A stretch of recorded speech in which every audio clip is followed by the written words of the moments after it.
Աղաթելյանի կալանքը 3 ամսով երկարացնելու ապօրինի որոշման առնչությամբ։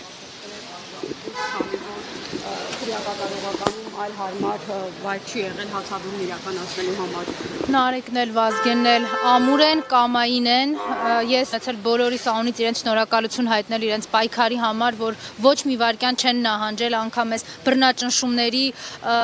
ազդեցության տակ, շատ լավ հասկանալով, որ այն առաջի անգամ, երբ որ իրենց հակաիրավական, հակաօրինական, այս Նիկոլի հեղինակազրկված իրավապահները այդ գետնին տապալելով տարել էին քրեակատարողական հիմնարկ, միևնույն է իրենք դրանից հետո էլ չեն ընկրկել իրենց պայքարում եւ իրենց ճշմարտության մեջ։ Ու շատ լավ հասկանում էին, որ Աղդամցի Ալենը կլիներ, մի հատ ուրիշ Նիկոլի բանդայից ներկայացուցիչ կլիներ, միևնույն է այդ մատնությունը իրենց վրա սարքելու էին ու իրենց միևնույն է դա չի կանգնացրել առաջ գնալ։ Ես չեմ ուզում կեղծել ու շատ կոնկրետ ասելու եմ, իրենց վիճակը լավ չէ, որովհետև մարդիկ են, ովքեր այնտեղ են ոչ մի բան չանելու համար։ Իրենք քրեական օրենսդրության պատժելի արարքի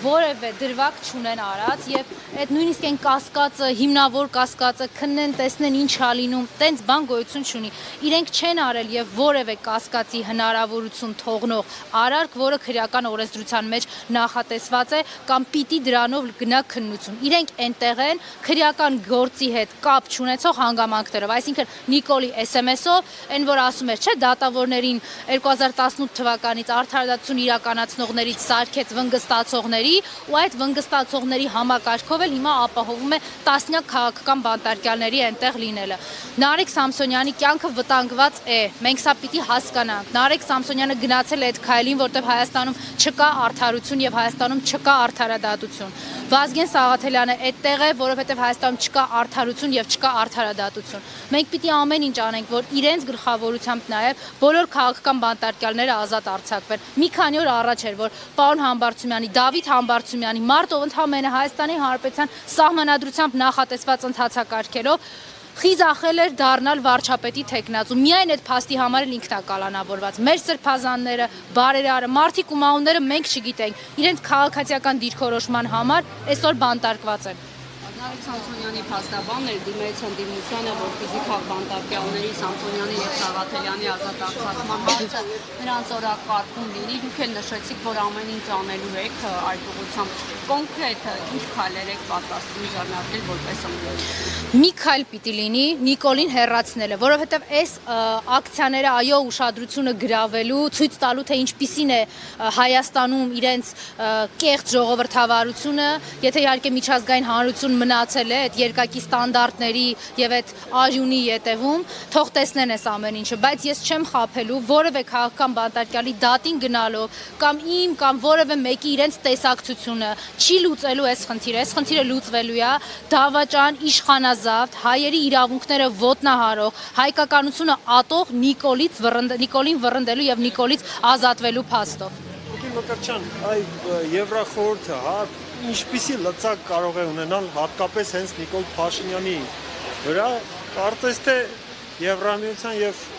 Փաշինյանի հարաբերություններն այդքան էլ վատ չեն։ Լծակները շատ են, բայց ես ձեզ հետ համաձայն եմ, խնդիրը այստեղ ցանկության հանգամանքն է։ Ունենք Եվրոպայի քաղաքական համայնքի ներկայացուցիչ պաշտոնյաները, իրենց մարդու իրավունքների պաշտպաններ, հռչակածները, մարդուն որպես բարձրագույն արժեք իբր դիտարկողները, ունեն այդ ցանկությունը, թե չէ։ Իրենք հիմա ցույց են տալիս, որ ցանկությունը չունեն, որովհետև Նիկոլային կամակատար իշխանությունն է, որոնք իրենք երազել են Հայաստանում տեսնել։ Կհիշեք նախագահ Սերժ Սարգսյանի ժամանակ ամեն ծառը, կտրված ծառի երևը ինչ մեծ աղմուկի էր արժանանում, չէ՞։ Մենք օրինակ այգի էինք կառուցում, բայց այդ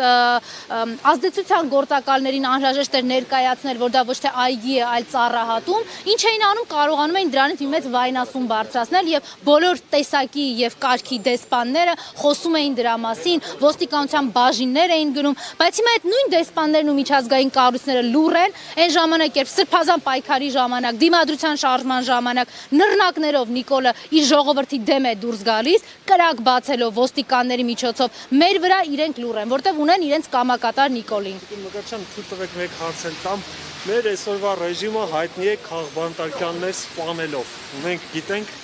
օրինակներ։ Այո, Արմեն Գրիգորյան այս ռեժիմի զոհն է։ եւ ոչ միայն ինքը։ Այո։ Նարեկ Սամսոնյանը գնացել է, այսպես ասած, շատ ծայրահեղ քայլի։ Հաշվի առնելով այս փաստը մեր իշխանությունների, այսպես ասած, տրամադրվածության, գուցե